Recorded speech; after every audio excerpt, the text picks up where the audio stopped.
এমন একটা ভর্তা হলে আর কি লাগে। আমাদের ময়মনসিংহের মানুষে এমন একটা ভর্তা দিয়ে 2 প্লেট ভাত অনায়াসে খেতে পারে।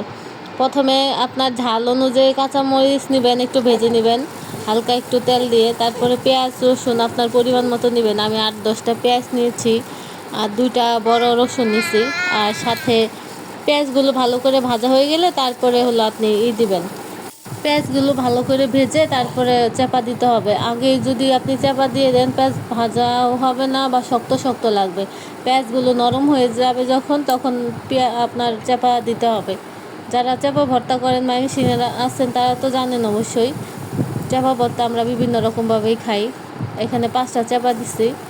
চাপা দেওয়ার পরে এটা একটু ভাজা ভাজা হয়ে গেলে, বেশি ভাজবো না, বেশি ভাজলে আবার চাপা পুড়ে গেলে তিতো লাগবে।